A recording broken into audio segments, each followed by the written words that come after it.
Hello बच्चों, आज हम हिंदी एक्टिविटी में पढ़ने वाले हैं वाक्य। बच्चों, आप जानते हैं कि वर्णों का सार्थक समूह शब्द कहलाता है, उसी तरह सार्थक और व्यवस्थित शब्दों का समूह वाक्य कहलाता है। इन शब्दों को पढ़िए। है हरी खाता तोता मिर्च। ये वाक्य पढ़ने में कितना अटपटा लग रहा है।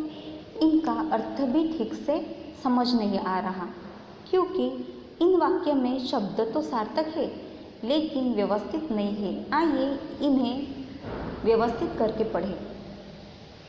तोता हरी मिर्च खाता है। इससे हमें पता चलता है बच्चों, सार्थक और व्यवस्थित शब्दों का समूह वाक्य कहलाता है। वाक्य के अंग देखिए। वाक्य के दो अंग है, पहला है उद्देश्य और दूसरा है विधेय।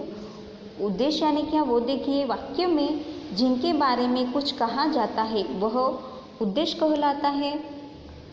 उद्देश्य के विषय में जो कुछ कहा जाता है उसे विधेय कहते हैं। नीचे दो वाक्य दिए हैं, वो देखिए बच्चों।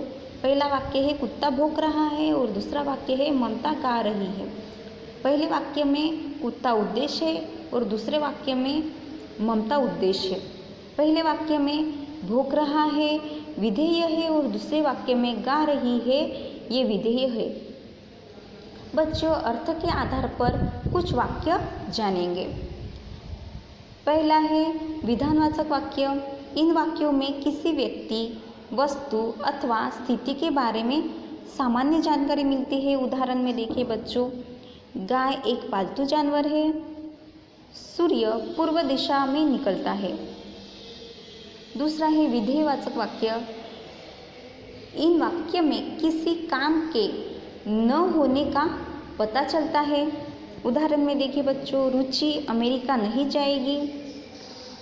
मैंने पुस्तक नहीं पढ़ी।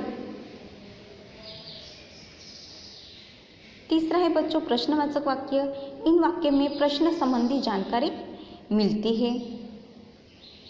उदाहरण में देखिए, तुम कौन सी कक्षा में पढ़ते हो? तुम्हारे कुत्ते का नाम क्या है? चौथा है बच्चों विस्मयवाचक वाक्य।